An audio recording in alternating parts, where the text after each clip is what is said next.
My dear students, my self Gaurav Mishra और आज मैं आपके सामने एक फिजिक्स का नया लेक्चर लेकर आ गया हूं। बच्चों, हम लोग अभी अल्टरनेटिंग करंट का लेक्चर नंबर 2 स्टार्ट करने जा रहे हैं। इस लेक्चर नंबर 2 में हम आज क्या पढ़ेंगे? आज हम यहाँ पर पढ़ेंगे मीन और average value of alternating current. इसके साथ साथ यहाँ पे हम आरएमएस वैल्यू ऑफ करंट भी निकालना सीखेंगे। बच्चों, सबसे पहले तो हमको यहाँ पे ये याद कर लेना चाहिए जो पिछले लेक्चर में हमने पढ़ रखा है कि अल्टरनेटिंग करंट होती क्या है। स्टूडेंट्स, मैंने आपसे डिस्कस किया था कि अगर किसी करंट की डायरेक्शन कॉन्टिन्यूअस टाइम के साथ साथ चेंज होती है तो इस करंट को हम अल्टरनेटिंग करंट कहते हैं।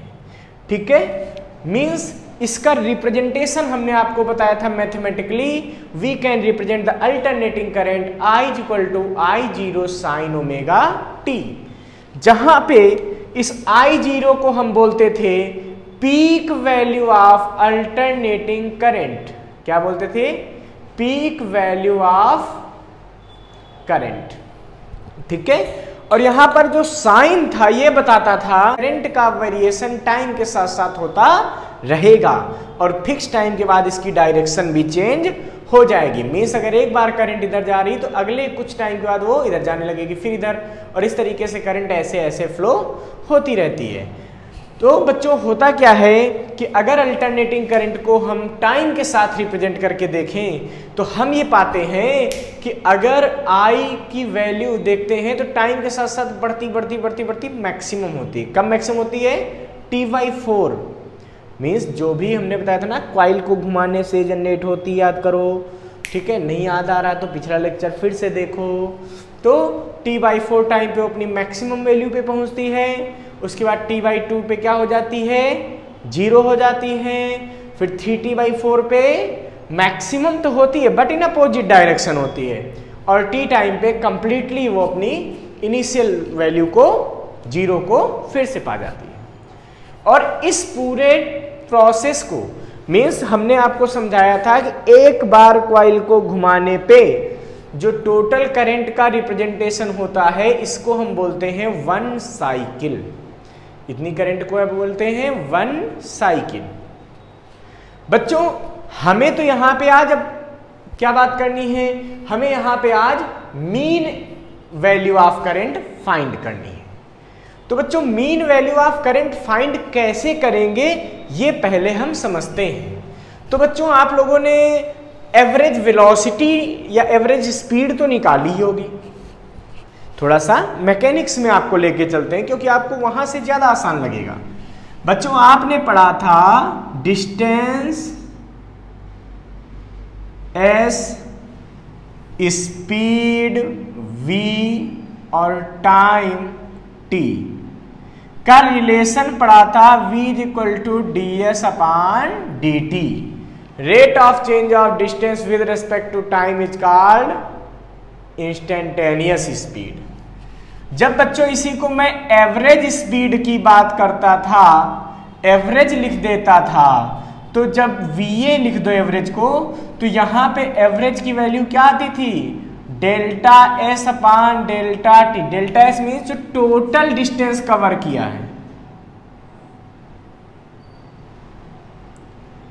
Upon total time. ये तो लगभग हर बच्चे को मालूम होता है कि हाँ, एवरेज स्पीड इक्वल टू होता है total distance upon total time. बच्चों, है क्या? यहां पे करंट वेरिएबल है।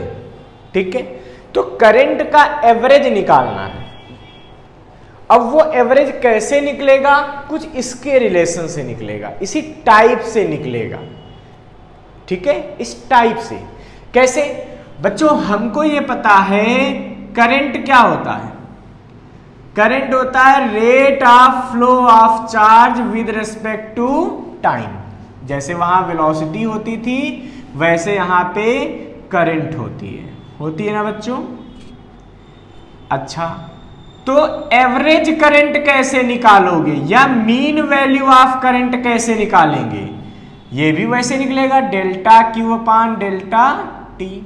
ΔQ मतलब टोटल चार्ज फ्लोज, जो टोटल चार्ज फ्लो हुआ है, शिफ्ट हुआ है, डिवाइडेड बाय टोटल टाइम। अच्छा भैया, total charge shifted upon total time. अब टोटल चार्ज कैसे निकलेगा? अगर हमको नेट चार्ज मान लेते हैं, क्यू मान लेते हैं, डेल्टा क्यू नहीं, हम क्यू मान लेते हैं, तो ये क्यू कैसे निकलेगा? तो भाई I इज इक्वल टू होता है D Q upon D T. तो ध्यान दो, तो Q इज इक्वल टू क्या लिख सकते हो? D q is equal to I d t लिख सकते हैं। अब बच्चों जब हमको टोटल चार्ज चाहिए होगा तो इस इक्वेशन को मैं इंटीग्रेट कर दूंगा। जैसे ही इंटीग्रेट कर दूंगा, यहां लिख देता हूं टोटल चार्ज। किसके लिए करने जा रहा हूं? For total charge. तो Q इज इक्वल टू क्या हो जाएगा? इंटीग्रेशन आई डी टी। कहां से कहां तक? तो जितने टाइम की बात कर रहे हो, 1 सेकेंड की तो 0 से 1 सेकेंड, 5 सेकेंड की 0 से 5 सेकेंड, या 3 सेकेंड से 8 सेकेंड की बात हो 3 to 8 कर देते, जो भी टाइम होगा उसका। ठीक है, मीन्स मैं लिख सकता हूं कि आई मीन हमको अगर कैलकुलेट करना है तो मैं इसको Q की वैल्यू क्या रखूंगा? 0 से T आई d T upon time. Total time को भी क्या मैं ऐसे लिख सकता हूं? जैसे इंटीग्रेट करूंगा T मिल जाएगा, बिल्कुल मिल जाएगा। इसका मतलब ये हुआ स्टूडेंट्स कि अगर आपको मीन वैल्यू ऑफ करंट निकालनी है तो आप इस तरीके से कैलकुलेट कर सकते हैं। बच्चों यहां पे मैं आपको एक चीज क्लियर कर देना चाहता हूं, कोई भी अगर फिजिकल क्वांटिटी फंक्शन है टाइम का, कोई भी फिजिकल क्वांटिटी, तो उसका एवरेज निकालने का यही मेथड इसी टाइप का होता है। कहने का सेंस ये हुआ कि अगर मैं कहूं कि एनर्जी इज इक्वल टू होता है आई स्क्वायर आर टी, होता है ना बच्चों। मान लीजिए एनर्जी वेरिएबल हो, बदल रही हो बार बार, अब हमको एवरेज एनर्जी निकालनी हो, ठीक है, ये चेंज हो रही हो, वेरी कर रही हो, ये क्या हो रही हो? वेरी कर रही हो टाइम साथ साथ, मीन्स कांस्टेंट ना हो, ठीक है। कुछ ऐसा करंट फंक्शन ऑफ टाइम का कि एनर्जी कांस्टेंट वे में ना हो रही हो, ये पहले 1 सेकेंड में सपोज करो 20 जूल जनरेट हो, अगले 1 सेकेंड में 50 जूल जनरेट, मीन्स इसका वेरिएशन टाइम के साथ साथ हो रहा हो। उस केस में अगर एवरेज वैल्यू E की निकालना है तो यहां भी वही फार्मूला लगेगा, E D T upon D T. Means किसी भी फिजिकल क्वांटिटी की जो टाइम पे डिपेंडेंट है उसका अगर एवरेज लेना है तो सिंपल फार्मूला इस तरीके। स्टूडेंट्स इसका मतलब मैंने ये समझ लिया है कि अगर मुझे आई मीन की वैल्यू चाहिए तो मैं 0 से T आई को इंटीग्रेट कर दूंगा with respect to time divided by integration of time. ये टाइम वो लेना है जहां से जहां तक आपको एवरेज कैलकुलेट करना है। बच्चों सबसे पहले मैं फुल साइकिल के लिए मीन वैल्यू निकालूंगा, ठीक है। वैसे मुझको पता है फुल साइकिल के लिए मीन वैल्यू 0 आएगी, इसको आप जनरल लैंग्वेज में याद भी कर सकते हैं कि मीन वैल्यू और average value of alternating current for full cycle is always 0। But यहां पे हम इसको डिराइव करेंगे, तो पहले हम मीन वैल्यू निकालने जा रहे हैं किसके लिए? For full cycle. किसके लिए बच्चों करेंगे? For full cycle, complete cycle, एक साइकिल के लिए। अच्छा, तो फुल ना लिख करके इसको फॉर 1 साइकिल भी लिख सकते हैं। अच्छा बच्चों, तो एक साइकिल के लिए क्या होगा बताओ? आई मीन कैसे निकलेगा आपको समझ में आ रहा होगा। इंटीग्रेशन 0 से T, टाइम कहां से कहां तक हो गया एक साइकिल के लिए? देखिए 0 से कैपिटल T, ठीक है, I d t divided by 0 से capital T d t. Students I की वैल्यू पुट कर दीजिए यहां पे, तो I mean is equal to, अब मैं आई मीन को आई एम लिख रहा हूं, आई एम मतलब आई मीन, तो आई मीन को मैं किससे रिप्रेजेंट करूंगा, आई एम से। ठीक है बच्चों, कई बुक्स में इसको ऐसे भी लिख देते हैं, ये भी मतलब होता है एवरेज वैल्यू। नॉर्मल अगर इस तरीके से ब्रैकेट के अंदर लिखी हो तो भी वो एवरेज वैल्यू होती है। तो आई एम इक्वल टू क्या आएगा, 0 से t I0 sine omega t dt divided by 0 to t। बच्चों देखो यहां पे कुछ नहीं है तो हम यहां पे 1 कंसीडर कर लेते हैं।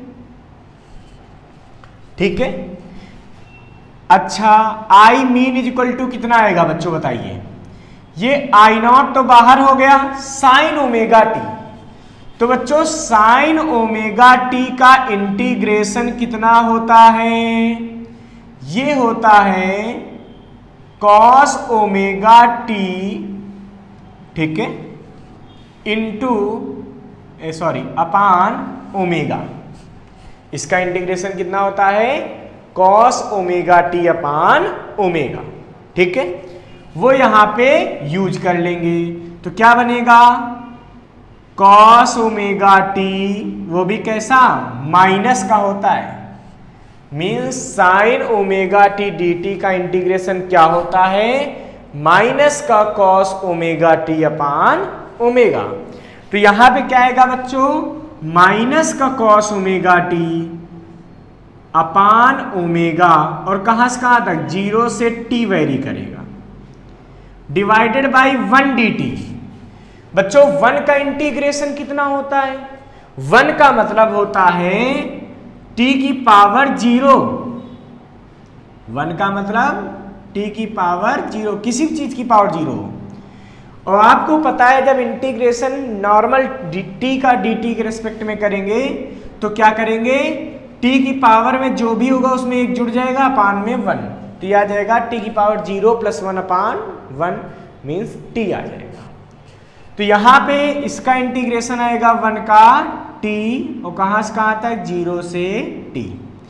ध्यान दीजिए बच्चों, आई मीन की वैल्यू क्या आएगी, I0 अपान ओमेगा t - 0। हमने क्या किया, पहले इसमें वैल्यू पुट कर दी, upper limit minus lower limit, तो पहले t की जगह ऊपर वाली वैल्यू, फिर माइनस लगा के नीचे वाली वैल्यू, और यहां पे बनेगा माइनस का पहले अपर लिमिट, तो स्मॉल t की जगह कैपिटल T पुट करेंगे तो क्या बनेगा, cos omega capital T minus, तो माइनस माइनस प्लस कॉस 0, ये क्या हो गया, कॉस 0, क्यों t की जगह 0 रखा ना, ओमेगा इंटू 0 0। ओके, अब बच्चों क्या होने वाला है, देखिए इसकी वैल्यू आएगी, आई मीन की वैल्यू क्या आएगी, I M is equal to I naught upon omega t. ठीक है बच्चों, कॉस ओमेगा टी की वैल्यू क्या आएगी सोचिए, तो बच्चों ओमेगा को मैं लिख सकता हूं 2 पाई अपान कैपिटल टी, क्या लिख सकता हूं मैं, कॉस 2 पाई अपान कैपिटल टी। देखिए ओमेगा की जगह क्या लिख दिया, 2 पाई अपान कैपिटल टी, होता है ना, ओमेगा क्या होता था, एंगुलर वेलोसिटी, और इसकी वैल्यू 2 पाई एफ या 2 पाई अपान कैपिटल टी। अच्छा माइनस भी है भाई, वो भी लेते चलो, प्लस का कॉस 0 की वैल्यू 1, आई मीन की वैल्यू हो गई आई नॉट अपान ओमेगा टी। देखिए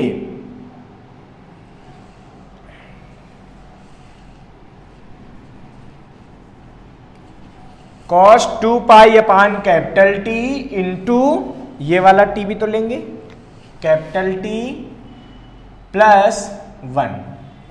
बच्चों t से t क्या हो गया, कैंसिल, तो ये क्या बचा, माइनस का कॉस 2 पाई प्लस का 1, I mean is equal to I naught upon omega t minus cos 2 pi, cos 2 pi की वैल्यू क्या होगी, +1, यानी कि -1 आ गया, यहाँ पे ये 1 आएगा, तो माइनस का 1 प्लस का 1, तो आई मीन कितना आएगा बच्चों? 0। तो याद रखेंगे for full cycle the average value of alternating current is 0। अच्छा बच्चों आपसे कोई पूछ सकता है, अच्छा बताइए कि अल्टरनेटिंग वोल्टेज की वैल्यू क्या होगी? तो जब अल्टरनेटिंग करंट की वैल्यू 0 हो गई तो आपको पता है ना कि अगर अल्टरनेटिंग वोल्टेज की बात कर दें, फॉर अल्टरनेटिंग वोल्टेज, तो बच्चों V मीन भी 0 होगा फॉर कंप्लीट साइकिल।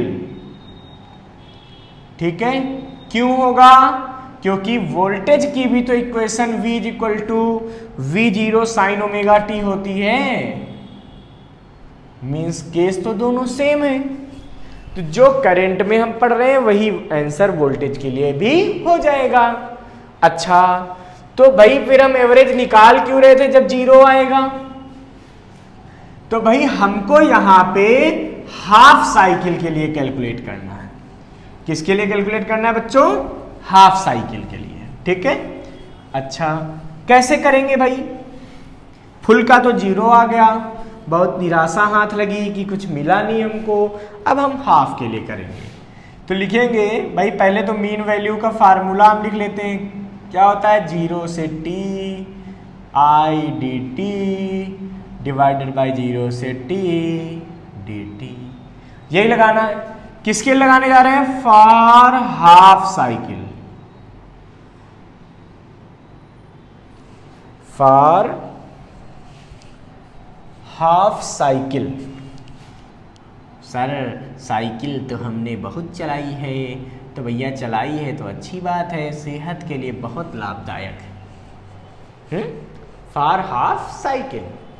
अच्छा बच्चों हाफ साइकिल के लिए अगर मैं बात करूं तो क्या होगा भाई? आई मीन हमको निकालना है तो क्या करेंगे? 0 से कहां तक इंटीग्रेट करेंगे? तो भाई हाफ साइकिल यहां से यहां तक ही तो होगी, इसको बोलेंगे हाफ साइकिल।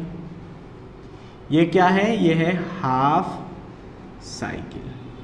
कितना? यहां से यहां तक। अच्छा तो कहां से कहां तक लिमिट लगेगी? 0 से t/2 i dt divided by 0 से t/2 dt।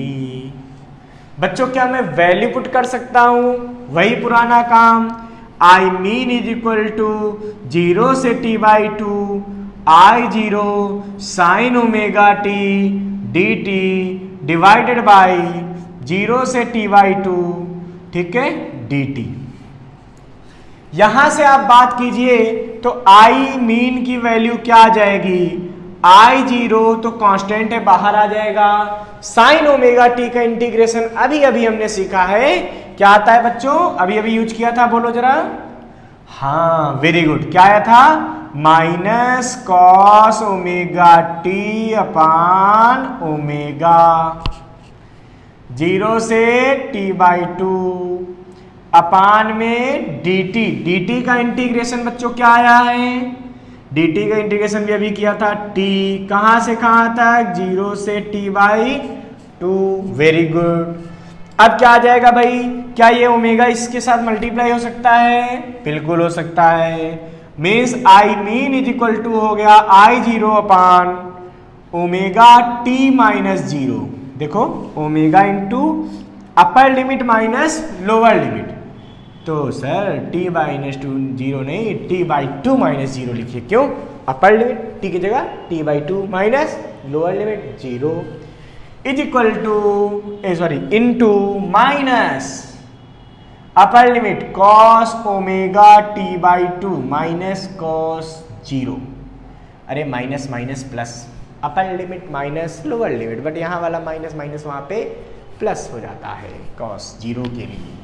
Okay, I mean is equal to I0 upon omega की वैल्यू बच्चों 2 अपान टी इंटू t/2। यहां पे देखिए फिर वही बात है, कॉस ओमेगा, ओमेगा की जगह क्या वैल्यू पुट कर सकते हैं भाई? अभी हमने पुट किया था 2 पाई अपान कैपिटल टी। अच्छा, और इंटू में t/2 भी तो लिखो भाई, उसको दूसरे पेन से लिखते हैं ताकि देखने में थोड़ा खूबसूरत लगे। ओके, cos 0, t से t कैंसिल, 2 से 2 कैंसिल, इसका मतलब I mean is equal to I0/पाई।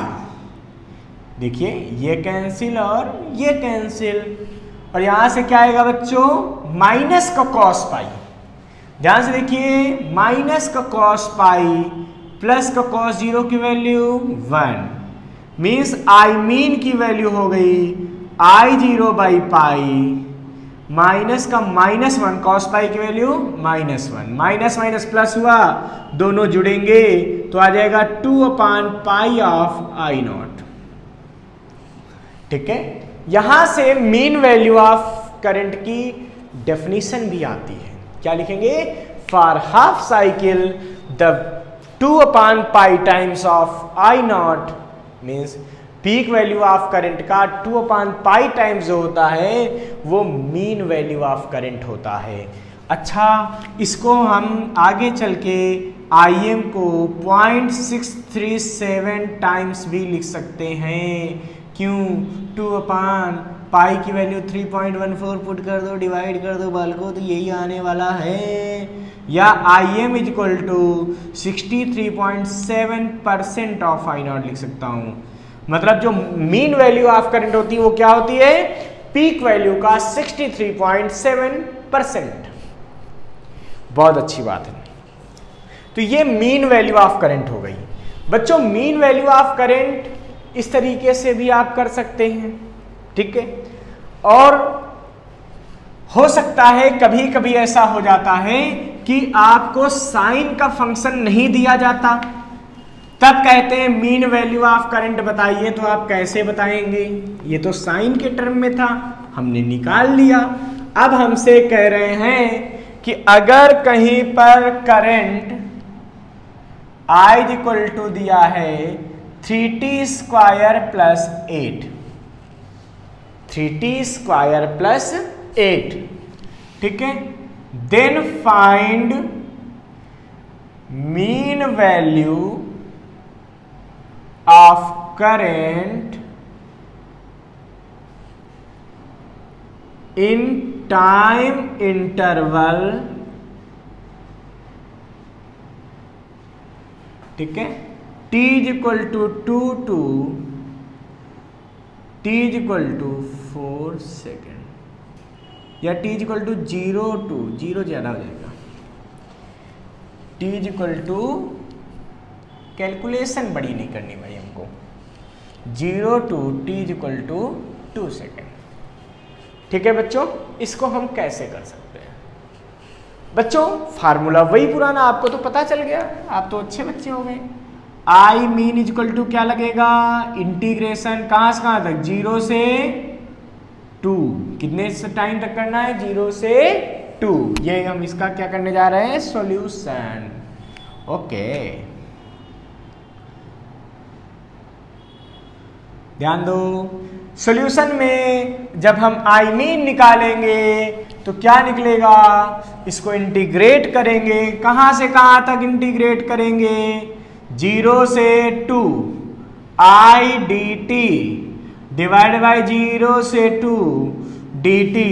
अच्छा भैया सारा वैल्यू पुट कर दो, तो I mean is equal to क्या आएगा, 0 से 2 आई की value 3t² plus 8, okay, dt divided by normal integration, मतलब 0 से 2, सब नॉर्मल ही तो है, dt।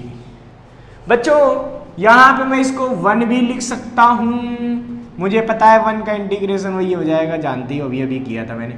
3t² का इंटीग्रेशन क्या आएगा, t³ / 3, कहां से कहां तक, 0 से 2 प्लस 8 इंटू dt का इंटीग्रेशन t, कहां से कहां तक, 0 से 2 डिवाइडेड बाई 1 dt, 1 का t कहां से कहां तक, 0 to 2, कोई प्रॉब्लम नहीं है।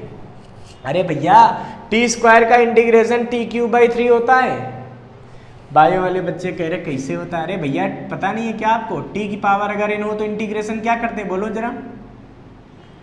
है टी की पावर n का इंटीग्रेशन होता है टी की पावर n प्लस 1 अपान n प्लस 1, और जो लिमिट लगी हो वो लगा देंगे यहाँ पे। ठीक है, दो तरीके के इंटीग्रेशन होते हैं, डेफिनिट और इनडेफिनिट। मैथ्स वाले ज़्यादा अच्छे से समझते हैं, बट हम तो बायो वाले को बस इतना ही बता देते हैं कि आप इसको कर लीजिए ऐसे। तो यहाँ पे देखो t की पावर जैसे 2 था तो उसका क्या होगा?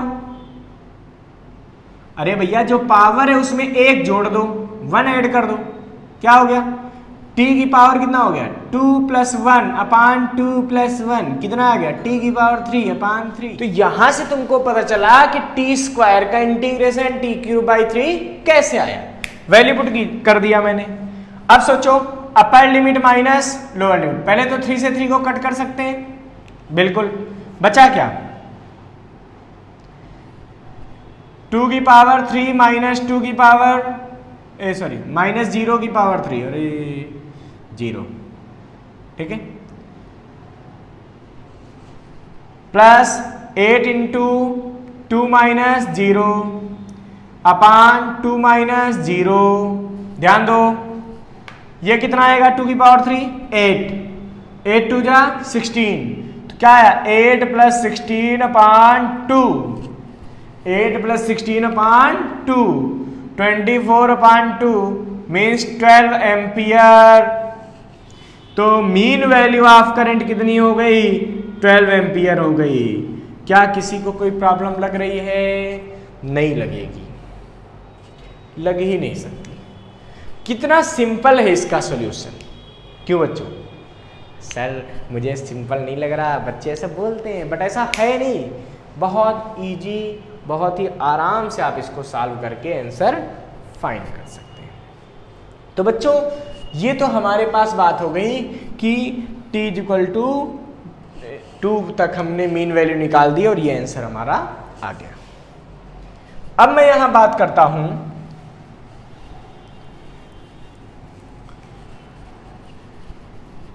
हमारे पास नेक्स्ट डेफिनेशन है RMS। ये RMS means root mean square. इसका मतलब क्या है बच्चों? क्या बोलेंगे इसको? RMS को फुल फॉर्म इसका क्या देंगे? Root mean square. Value of current is called RMS value.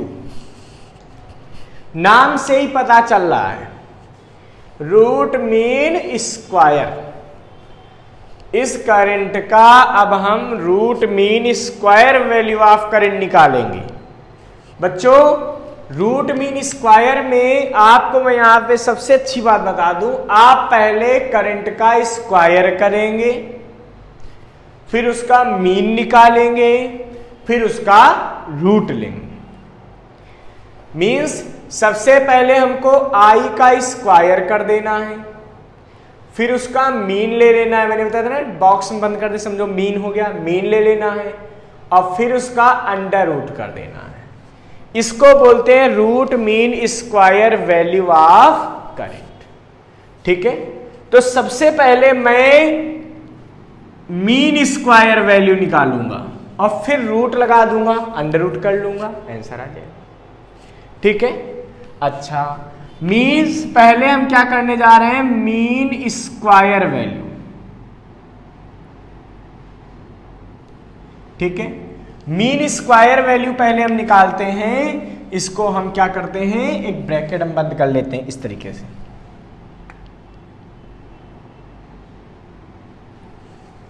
ठीक है, जो मीन स्क्वायर वैल्यू है इसका मैं क्या करूंगा? एक कंप्लीट साइकिल के लिए फाइंड करूंगा। बच्चों ये कंप्लीट साइकिल के लिए आंसर आएगा इसमें, जबकि एवरेज में क्या देख रहे थे हम लोग? हाफ साइकिल के लिए हमने कैलकुलेट किया था ना। तो मीन स्क्वायर वैल्यू के लिए क्या करेंगे बच्चों? 0 से t। अब बच्चों I स्क्वायर का एवरेज लेना है, तो जब I फंक्शन ऑफ t है तो I स्क्वायर क्या आएगा जरा सोचो। अगर मुझे आई स्क्वायर निकालना पड़ता है तो क्या निकलेगा, I naught square sine square omega t. क्या मैं कह सकता हूं कि जो आई स्क्वायर है वो भी फंक्शन ऑफ टी है? हाँ है। अभी मैंने समझाया अगर कोई चीज फंक्शन ऑफ टी है तो इसका इंटीग्रेशन कैसे आएगा, उस चीज का इंटीग्रेशन कर दो टी के रेस्पेक्ट में और टाइम का इंटीग्रेशन अलग से कर दो अपान में, ये आंसर हो जाएगा। तो ये बच्चों क्या आएगा, आई स्क्वायर 0 से t I naught square sine square omega t d t upon, इसका इंटीग्रेशन तो आपको पता है टी हो जाएगा, 0 से टी का इंटीग्रेशन क्या आ गया, टी आ गया। ठीक है बच्चों, अब हमें क्या करना है, साइन स्क्वायर ओमेगा टी का इंटीग्रेशन करना है। तो पहले तो साइन स्क्वायर ओमेगा टी का डायरेक्ट इंटीग्रेशन नहीं हो सकता, ये आप समझ लीजिए। ठीक है, तो पहले साइन स्क्वायर ओमेगा टी को कॉस 2 ओमेगा टी वाले फार्मूले से ब्रेक करेंगे। बच्चों आपको पता होगा कि कॉस 2 ओमेगा टी का फार्मूला क्या होता था, कॉस 2 ओमेगा टी क्या होता था, 1 minus 2 sign square omega T. इसका मतलब ये हुआ कि अगर मुझे साइन स्क्वायर ओमेगा टी की वैल्यू चाहिए तो यहां से बच्चों क्या मिलेगी, 1 minus cos 2 omega T divided by 2। तो साइन स्क्वायर ओमेगा टी की ये वैल्यू यहां पे पुट कर देंगे। अब बच्चों क्या होगा, आई स्क्वायर का एवरेज इज इक्वल टू, अब देखिए पहले तो आई नॉट स्क्वायर कांस्टेंट है, बाहर ले लेते हैं। अब बचा क्या, 0 से T sign square omega T, sign square omega T value 1 minus cos 2 omega t d t divided by upper limit minus lower limit. ठीक है,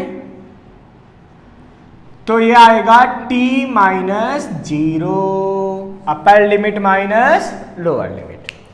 अब बच्चों जरा ध्यान दीजिए, तो आई स्क्वायर का एवरेज कितना आएगा, आई नॉट स्क्वायर 1 का इंटीग्रेशन देखिए, ये 2 तो नीचे आ जाएगा और t तो नीचे क्या बन जाएगा, 2t अलग कर लिया।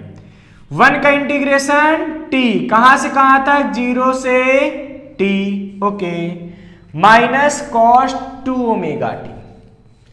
बच्चों हमने अभी जैसे करके आपको दिखाया था, कॉस ओमेगा टी हो चाहे कॉस 2 ओमेगा टी हो चाहे साइन ओमेगा टी हो चाहे साइन 2 ओमेगा टी हो, अगर एक कंप्लीट साइकिल में 0 से t तक उसको इंटीग्रेट करना है तो ये आंसर फिर से वही 0 आ जाएगा। क्या आ जाएगा, 0 आ जाएगा। अच्छा नहीं सर हम तो ऐसे नहीं मानेंगे, हमको प्रूव करके दिखाइए, तो आइए प्रूव कर देते हैं। ठीक है बच्चों, तो यहां पे बात होती है कि आई स्क्वायर का मॉड इज इक्वल टू कितना आएगा। पहले हम बेसिक बात कर लेते हैं, हमको पता चल गया कि ये 0 आएगा, बाद में मैं इसको प्रूव करके आपको दिखा देता हूं। ठीक है, क्योंकि डेरिवेशन में इसको आपको हर बार 0 प्रूव करने की जरूरत नहीं है, आप डायरेक्ट लिख दीजिए वो चलेगा।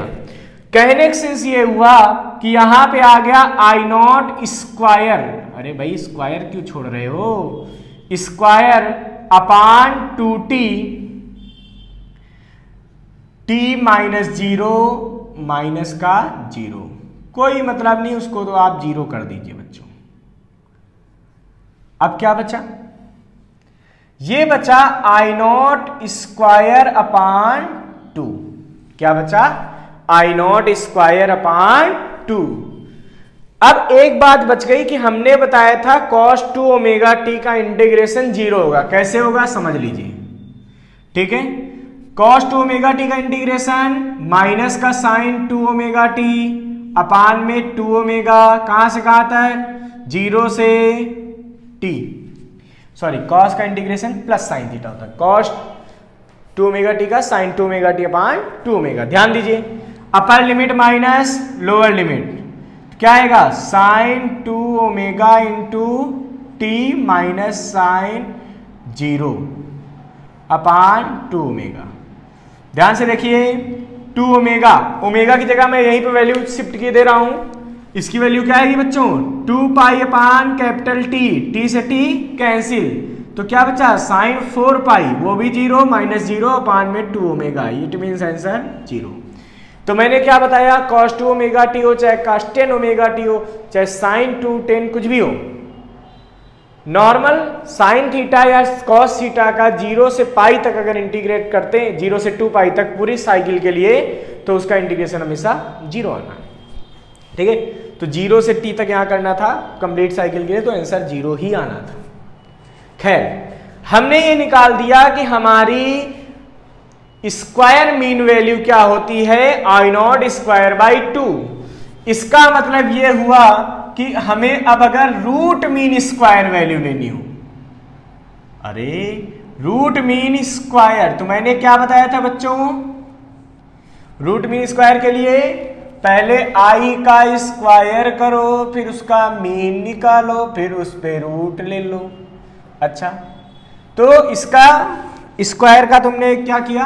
आंसर क्या आया था? I naught square by 2 integration I naught upon root 2। ये हो गया आई आर एम एस। इसको किससे लिखते हैं? I R M S, root mean square. नाम कितना अच्छा है बच्चों। आई आर एम एस कितना आ गया? आई नॉट अपान रूट 2। कितना आ गया? आई नॉट अपान रूट 2। कहने का सेंस ये है कि मैं कह सकता हूं, यहां से डिफाइन कर सकता हूं रूट मीन स्क्वायर को। क्या? तो 1 अपान root 2 times of peak value of current is called root mean square value of current. अगर आप रूट 2 की वैल्यू पुट कर दीजिए तो क्या मिलेगा? यही चीज I R M S equal to मिलेगा आई 0 अपान 1.414 डिवाइड करेंगे 0.707 ऑफ आई नॉट। तो हम ये भी कह सकते हैं क्या? 0.707 times of peak value of current is called root mean square value of current, और I R M S is equal to 70.7% of I not.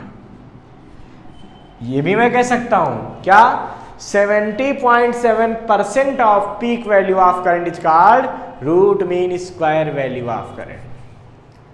बच्चों, रूट मीन स्क्वायर वैल्यू का सिग्निफिकेंस क्या है? हम क्यों निकाल रहे हैं? तो आपको मैं सिंपली बता दूं, अगर आप किसी वोल्ट मीटर से रीडिंग लेते हैं अल्टरनेटिंग करंट की, या अमीटर से रीडिंग लेते हैं, ठीक है, तो हमेशा ध्यान रखिए आप वोल्ट मीटर या अमीटर का यूज करेंगे तो वो हमेशा रूट मीन स्क्वायर वैल्यू ही कैलकुलेट करता है। वो हमेशा कौन सी वैल्यू को कैलकुलेट करता है? रूट मीन स्क्वायर वैल्यू को करेक्ट करता है। अच्छा, और सबसे बड़ी बात है कि नॉर्मल जो हमारे अमीटर या वोल्ट मीटर हैं उनसे रूट मीन स्क्वायर को नहीं निकाला जा सकता। वो एसी करंट के लिए अगर मैं बात करूं, नॉर्मल अपना वोल्ट मीटर या अमीटर ऐड कर दूं तो वो हमेशा 0 रीडिंग देगा। तो इनको फिर कैलकुलेट कैसे करते हैं अल्टरनेटिंग करंट को? इसके लिए हॉट वायर अमीटर यूज करते हैं। क्या यूज करते हैं बच्चों? हॉट वायर अमीटर और hot wire volt meter. Hot wire ammeter use करते हैं किस लिए? करंट को मेजर करने के लिए। कौन सी करंट? अल्टरनेटिंग करंट के लिए। और hot wire volt metre use करते हैं फॉर अल्टरनेटिंग वोल्टेज। तो अगर वोल्टेज निकालना है तो हॉट वायर वोल्ट, तो हॉट वायर अमीटर और hot wire volt meter. Hot wire ammeter use होता है to measure the alternating current. ये किस लिए यूज होता है? To measure the alternating current. And hot wire volt meter is used to measure the alternating voltage. समझना है significance of RMS value of current. Means जो आईआरएमएस हम calculate कर रहे हैं इसका फिजिकल सिग्निफिकेंस क्या है। तो बच्चों RMS value of current, RMS value of current is equivalent to direct current, to DC current. तो RMS value of AC current is equivalent to DC current for which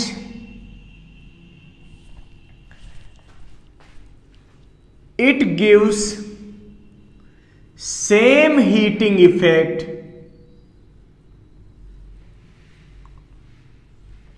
when applied over a ideal या identical register, same register. तो अगर alternating current को किसी resistance पे लगाया जाए, मान लीजिए रेजिस्टेंस है, ठीक है बच्चों, इस पर हम एक अल्टरनेटिंग करंट सोर्स लगा देते हैं, एसी सोर्स, ठीक है, और वहीं उसी तरह का सेम रजिस्टर लेकर, लेकिन उसमें क्या करें हम, डीसी सोर्स लगा दें। तो भाई डीसी सोर्स की तो करंट हम इजीली निकाल सकते हैं। मान लीजिए यहां आई करंट जब हमने फ्लो की तो यहां पर हीटिंग इफेक्ट कितना हुआ, I² RT, ठीक है। अब इतना ही हीटिंग इफेक्ट जनरेट करने के लिए टी टाइम में I² RT हीट जनरेट करने के लिए यहां जितनी करंट की रिक्वायरमेंट होगी वो IRMS होगी।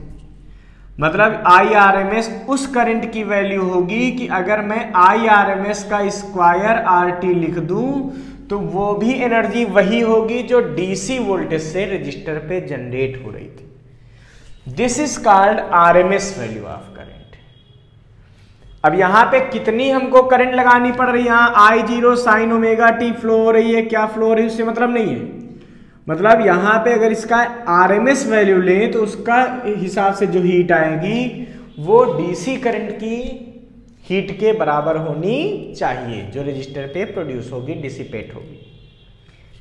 इसका मतलब मैं कह सकता हूं कि RMS वैल्यू ऑफ करंट, ठीक है, ये होती है, वो वैल्यू होती है किसी अल्टरनेटिंग करंट की कि अगर उतनी कांस्टेंट करंट किसी रजिस्टर में फ्लो कर दी जाए तो वो वही हीटिंग इफेक्ट देगी जो ये एसी करंट वहां पे प्रोड्यूस करेगी। ये बात आप लोग माइंड में सेट कर लीजिए। रीडिंग आती है, अमीटर या वोल्ट मीटर जो रीडिंग देते हैं वो होती है RMS वैल्यू। बच्चों आपको मैं एक बात बता दूं, आपके घरों में कहा जाता है 220 वोल्ट 50 हर्ट्ज।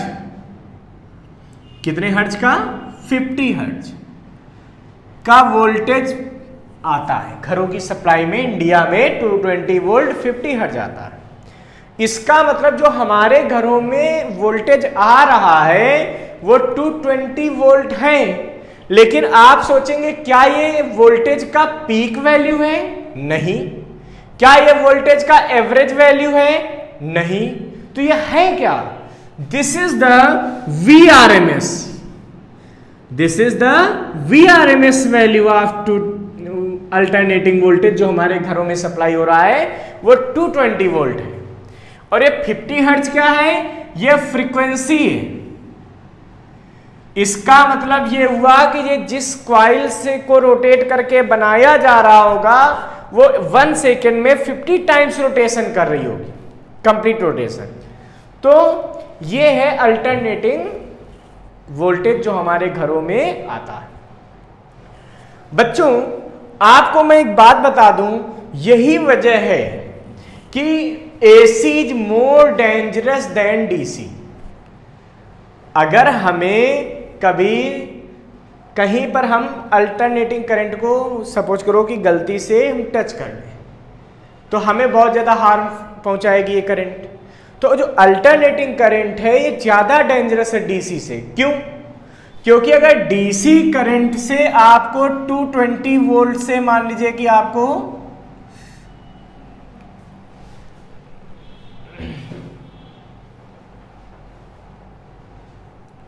ठीक है, अगर डीसी से 220 वोल्ट से आपको शॉक लगा तो क्या होगा?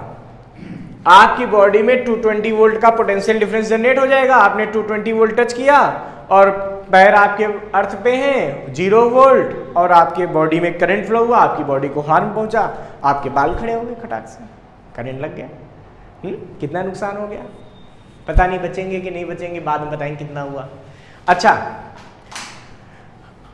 लेकिन अगर आपको इतने ही वोल्ट के डीसी से शॉक लगे तो क्या होगा?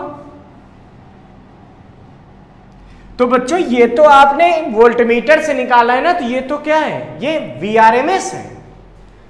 और जबकि जो आपको शॉक लगेगा वो आपको पीक वैल्यू से लगेगा।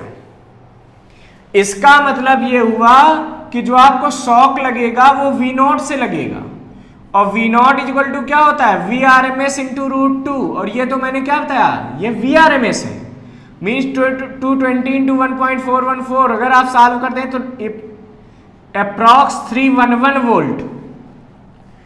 इसका मतलब अगर आपको 220 वोल्ट के AC से शॉक लगता है तो आपको 311 वोल्ट का शॉक रिसीव होगा। आपको कितना ज्यादा प्रॉब्लम आएगी, जबकि उसमें आपको 220 वोल्ट से ही शॉक लगा था।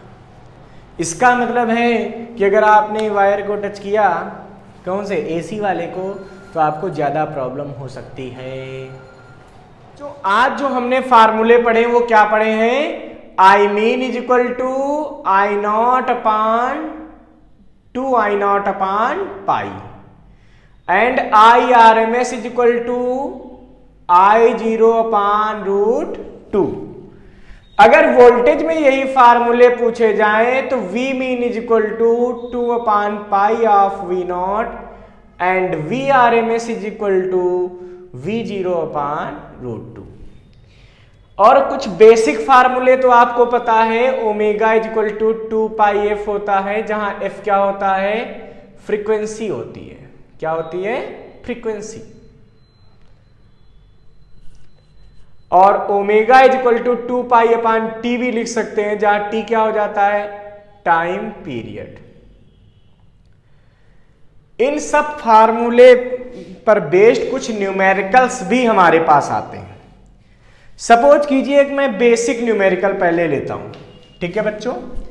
हमने सपोज किया कि कहीं पर वोल्टेज दे दिया गया, अल्टरनेटिंग वोल्टेज क्या दिया गया? 300 sin 200 pi T.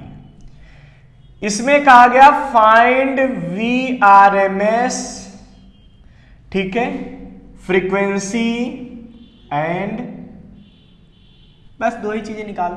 Time period भी निकाल सकते हो, चलो टाइम पीरियड। तो ऐसा क्वेश्चन करने के लिए सबसे पहला काम होता है बच्चों, इसका कंपेयरिंग कर देंगे। आंसर में सबसे पहले इसकी कंपेयरिंग लिखेंगे कंपेयर गिवन वोल्टेज विद, किससे कंपेयर करेंगे? V equal to V0 sine omega T से। V0 कितना आ गया बच्चों? V0 इक्वल टू 300 वोल्ट, ठीक है। ओमेगा कितना आ गया? 200 पाई। क्यों? देखो ओमेगा टी, यहां पे क्या है? 200 टी, तो 200 पाई क्या हो गया? ओमेगा बन गया।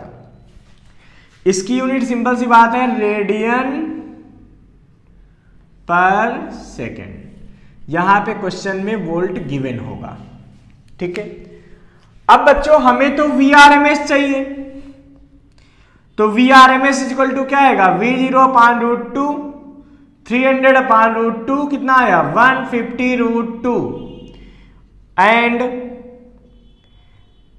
फ्रीक्वेंसी, ये तो पहली चीज निकल आई। दूसरी चीज क्या है? फ्रीक्वेंसी। तीसरी चीज क्या है? Time period. t is equal to कितना होगा बच्चों? t इज इक्वल टू हो गया, ध्यान से देखिएगा, पहले सेकेंड थिंग निकालना है, मींस फ्रीक्वेंसी क्या होगा? ओमेगा अपान 2 पाई, अभी पढ़ाया था ना, omega is equal to 2 pi F, means omega कितना आया है? 200 पाई अपान 2 पाई, कितना आ गया एफ? 100 हर्ट्ज, फ्रीक्वेंसी की unit hertz.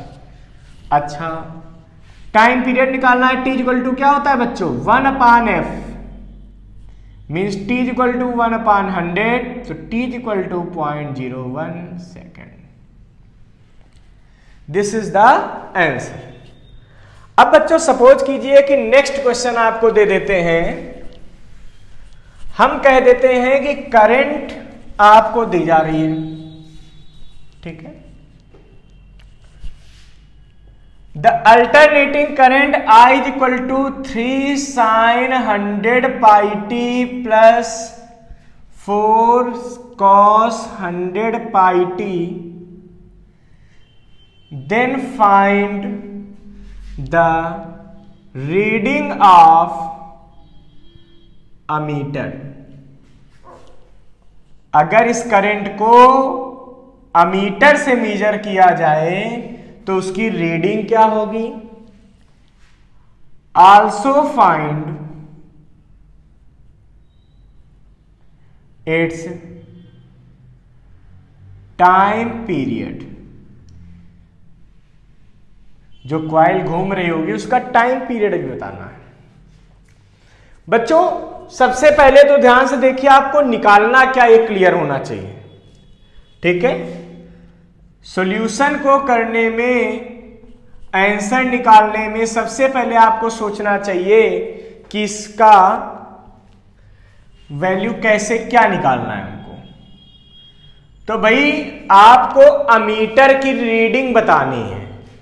Reading of ammeter का मतलब क्या हो गया बच्चों? हमने आपको बताया था ना, अमीटर कौन सी वैल्यू निकालता था? क्या पीक वैल्यू निकालता था? नहीं। क्या अमीटर मीन वैल्यू निकालता था? नहीं। अमीटर निकालता था RMS value. RMS value of current means हमको यहां पे IRMS कैलकुलेट करना है और टाइम पीरियड यानी कि T कैलकुलेट करना है। बच्चों हमें इक्वेशन क्या दी गई है? 3 sin 100 pi T plus 4 cos 100 pi t. क्या आप इस इक्वेशन की कंपेयरिंग कर पाएंगे अपनी एसी वाली इक्वेशन से? नहीं कर पाएंगे बच्चों। क्यों? क्योंकि आपकी इक्वेशन कुछ ऐसी है। क्या इससे आप कंपेयर कर पा रहे हैं? नहीं, दो टर्म दिखाई दे रहे हैं। जब भी ऐसा दिखे तो आप इसको a plus B square means इसका स्क्वायर प्लस इसका स्क्वायर यानी कि 3 स्क्वायर प्लस 4 स्क्वायर रूट में ऑन डिवाइडिंग बाई 5 से क्या कर देंगे? डिवाइड कर देंगे इस पूरी इक्वेशन को। जो भी होगा यहां पे जो होगा मल्टीप्लाई में, यहां जो होगा उनका स्क्वायर करके रूट में सॉल्व कर लेंगे। तो बच्चों I इज इक्वल टू क्या मिलेगा? 3/5 sin 100 pi T plus 4/5 cos 100 pi T. अब अगर आप ये इक्वेशन साइन में बनाना चाहते हैं तो जो साइन के साथ हो उसको बेस मान लीजिएगा। कॉस में बनाना चाहते हो तो जो साइन के साथ हो उसको परपेंडिकुलर मान लेना। दोनों तरीके से हो सकता है, कोई प्रॉब्लम नहीं।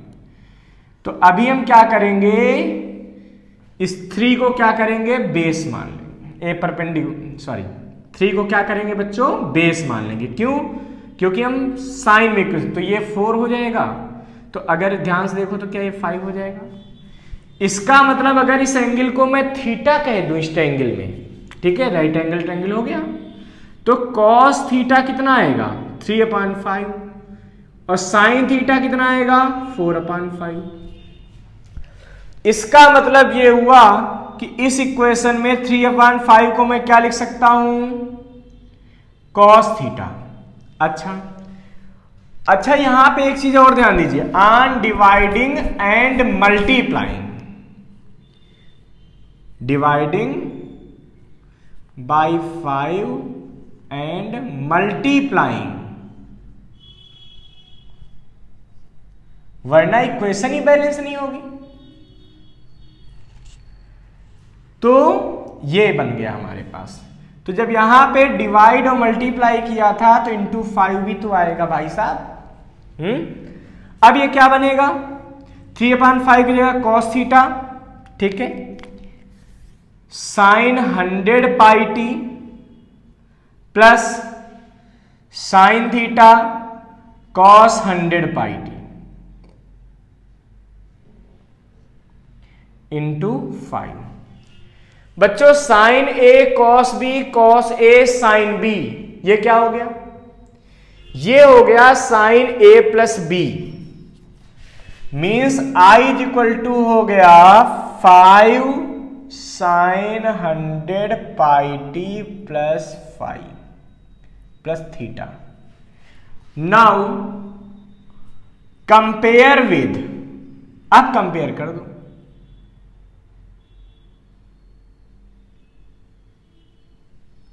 ठीक है, किससे कंपेयर करेंगे, with I is equal to I0 sine omega T plus 5, इससे हम इसकी कंपेयरिंग कर देंगे। जब कंपेयरिंग करेंगे तो बच्चों I0 कितना आ गया है 5, ओमेगा कितना आ गया 100 पाई टी, ठीक है, means reading of ammeter is equal to क्या होगा IRMS, और ये किसके बराबर होता है I0/√2, 5/√2। सॉल्व कर लेना, ये वैल्यू लगभग 3.535 आ जाएगी एम्पियर, ठीक है बच्चों। अच्छा और ध्यान दीजिए, आपसे टाइम पीरियड पूछा गया था, देखिए तो टाइम पीरियड को कैसे कैलकुलेट करेंगे, तो t इक्वल टू क्या होता है ओमेगा 2 पाई अपान ओमेगा, क्यों, ओमेगा इक्वल टू क्या होता है 2 पाई अपान टी, तो टी इधर ओमेगा भाई साहब इधर, तो ये हुआ 2 पाई अपान ओमेगा, ओमेगा की वैल्यू कितनी है बच्चों 100 पाई, ओमेगा की वैल्यू 100 पाई, तो क्या आ गया हमारे पास t इक्वल टू, ये पाई से पाई कैंसिल, 1/50.02 सेकेंड। क्या ये आंसर क्लियर है, यस, बहुत सिंपल। अब मैं आपको एक क्वेश्चन और बताता हूं यहां पे, ठीक है, मान लीजिए कि मैं एक क्वेश्चन दे देता हूं,